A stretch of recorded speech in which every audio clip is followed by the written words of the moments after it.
Capricorn, good morning. This is for you. October 11, 2025. At mag-ingat kayo guys kung saan kayo lugar nandoon. Lalo na sa Pilipinas ngayon is may mga lindol-lindol. Is humingi tayo ng protection kay God. Na proteksyonan tayo ng kanyang banal na dugo. Simula pagising sa umaga pa lang is humingi na kayo ng protection kay God na iligtas sa anumang kapahamakan na mangyayari. Bagamat ito ay nakatakda na mangyari o may mga pagkakataon kasi na kahit sa magulang, sa mga anak na pasaway is mayroong pagdampi ng palo, pagpapaalala na nakakalimot ka na. Okay, mali ng ginagawa mo.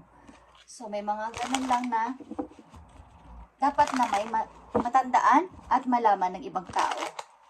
Bagamat ang ilan ay nadadamay lang sapagkat same place. Okay. Is yun ay may mga reason, lahat ng bagay na nangyayari sa atin sa mundo at napakahiwaga. At lahat din ay nangyari sa may kaugnayan sa number 10. Okay guys. So balik tayo sa inyong reading, Capricorn.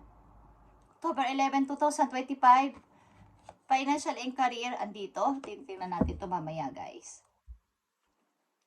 At seat box is here. Yung mga nakakapagpa-delay at pumipigil para kayo ay umunlad sa buhay is tanggalin nyo sa harapan ninyo. Okay? Tumanay tao, mga taong pasaway, at mga taong ayaw kayong makakita ng dapat ninyong malaman sa buhay, tanggalin nyo guys.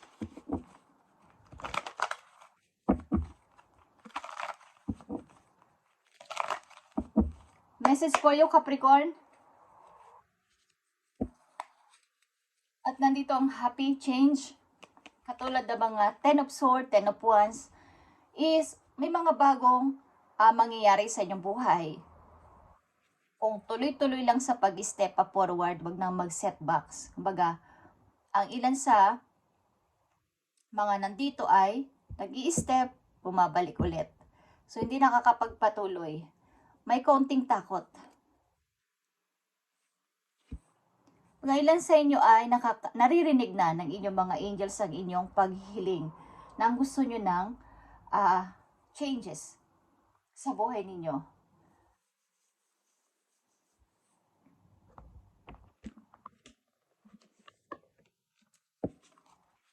October 11, 2025 sa mga Capricorn.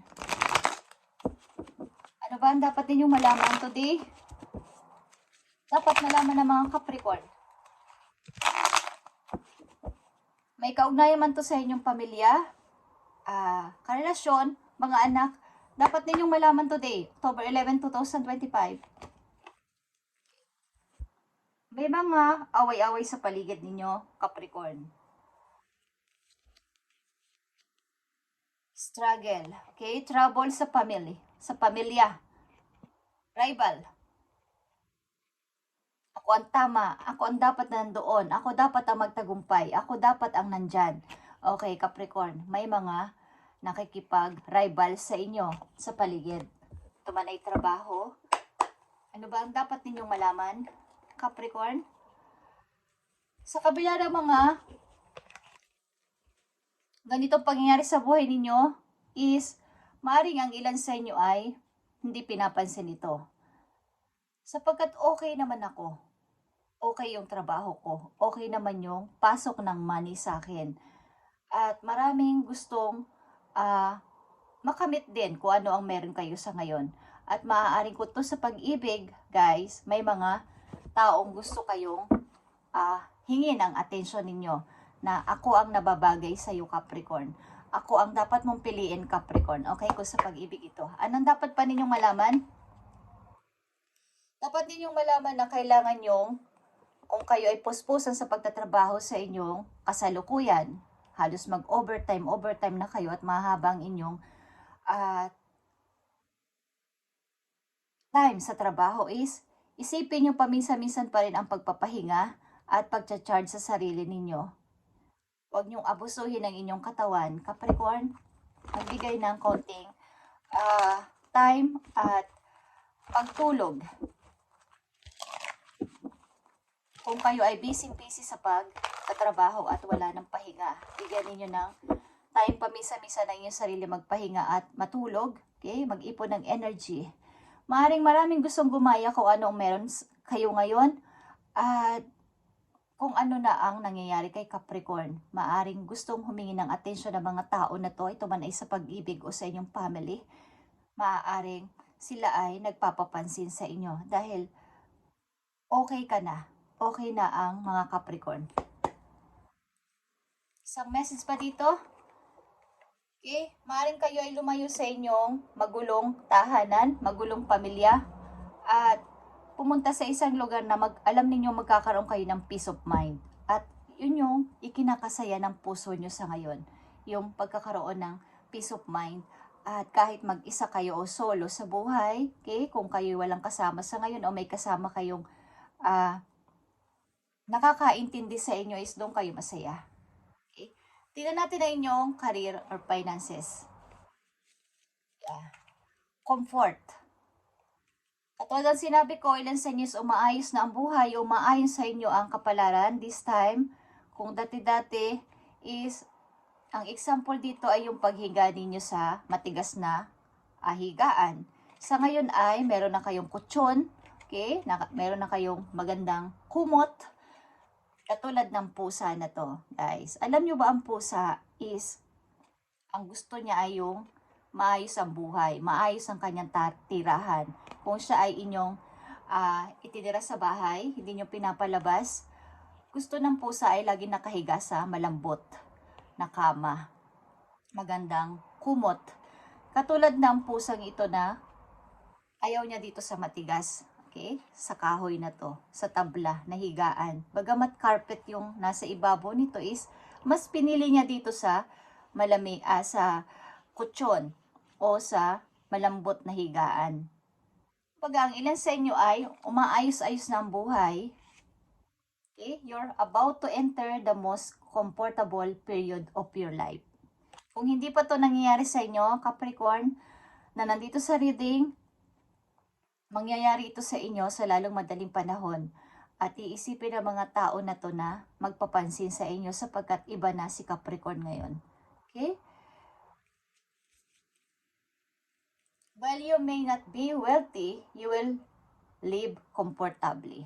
Hindi ka man masasabing pinakamayaman o mayamang mayaman, is andito yung pakiramdam na I'm happy. Masaya ako ngayon sa sitwasyon ko at hindi na katulad dati. Meron na akong parang komportable ako. Ano man tong inyong pamumuhay sa ngayon. Your finances are a state of balance.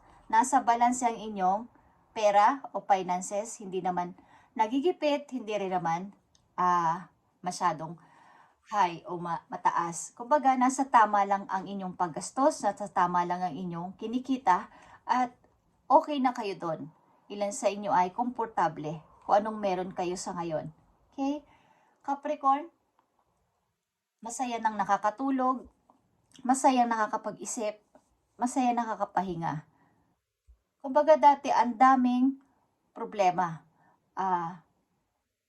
Nandun man yung pag-asa, nakikita nyo, but may mga hadlang, may delays, may mga taong sagabal. But maybe lang sa inyo ay nagpatuloy o magpapatuloy sa pag-forward sa buhay para maalis yung mga humahadlang na yon. Okay? Nakikita nyo ba itong review and contemplation, guys? At ito ay number 20. Balance din ito. You've accomplished a great deal in your life, and you have much to be proud of you now. It's time to decide what's your next as you contemplate the past and the present. You'll get clear on your divine life purpose. Don't be distracted by conventional thinking. Be the real you, okay? Huwag kayo magpa-disturb sa mga tao nga na kayo ay iniistorbo para kayo ay i-distract sa inyong gusto pang gawin sa next nyong mga plano. Kasi andito yung happy change sa inyo. At number 10 ito, guys. Katulad ng sinabi ko, ang 10 kasi, lalo na pag 10 of sword, ito yung pag-close ng old cycle sa buhay at pag-uumpisa at pagkakaroon ng clear o clarity sa isip na ito na yung gusto ko. Wala na akong pakialam sa inyo kung galit kayo sa akin o itinatakwil nyo ako, basta nagawa ko na ang part ko sa inyo. Harapin ko naman ang buhay ko sa ngayon papunta sa future ko at tama na yung mga naibigay ko sa inyo. Okay guys, sa Capricorn na nandito sa reading, balanse ang inyong kasalukuyang sitwasyon sa ngayon. At ang gawin nyo lang kung kayo ay busy sa trabaho, mag-ipon ng lakas, paminsan-minsan magpahinga at mag-charge, mag-ipon ng energy, kumain ng masarap at masustansya. Okay, Capricorn, tingnan natin ang message sa iyo ng inyong mga spirit guides. Andito ang try it again. Okay, kung kayo may mga hindi natapos no mga panahon na yon na maraming mga problema pa at sagabal sa inyong plano is try it again this time. Ulitin nyo at matutupad nyo ang inyong pangarap dati na naudlot. Okay, Capricorn, ano man ang inyong edad. At your intention is not clear. Okay, sa mga nag-iisip pa ng inyong mga plano sa kasalukuyan, siguraduhin nyo na ang inyong intention ay yun na talaga at clear na ang inyong mind para mas madali kayong matulungan ng inyong mga angels doon kapag kayo nag-wish sapagkat ang intention nyo ay malinaw nyong naiisabi sa kanila. And be ready to receive, Capricorn, sa anuman ang inyong hiniling sa ngayon. Be ready. At anytime, ipapadala yan sa inyo ni God sa lalong madaling panahon. Maaring may mga nagtatalo-talo man sa inyong behind the scene, wala na kayong pakialam. May mga nagpapapansinan, wala na kayong pakialam. Tapos na ako sa inyo at tama na to. Okay. Nagkaroon na kayo ng pag-grow sa sarili sa mga Capricorn na nandito. Last message for you, advice para sa inyong sitwasyon. Maring pipiliin nyo ang tahimik na lugar, tahimik na mga kasama sa buhay at walang mga negative na mga kaisipan. Capricorn, andito ang endurance, guys. Whatever you seek, your tenacity and faith will be paying off. Okay, ano man ang inyong hinahanap sa buhay o mga nais pa sa buhay sa ngayon, ang iyong sobrang pananampalataya at pagtitiwala ay magkakaroon ng award o reward. So, be ready to receive galing kay God. Know that no matter the temporary outer condition, you will manifest your desire and divine timing in the form that is best for you. Okay, ibibigay ito ni Lord, ni Universe, ng inyong mga guides dun sa heaven ang bagay na to na inyong hinihiling sa tamang panahon. So, your intention dapat ay clear at malinaw or malinaw na sasabihin ninyo. Okay? Magkakaroon na ng lightness ang inyong buhay. Guys. At last message po you, galing sa inyong loved ones. Kung kayo ay may loved ones o iniibig, guys, yun ang ibig ko sabihin. Kung kayo may iniibig, tingnan natin ang message sa inyo, guys, ng inyong iniibig sa kasalukuyan. Capricorn,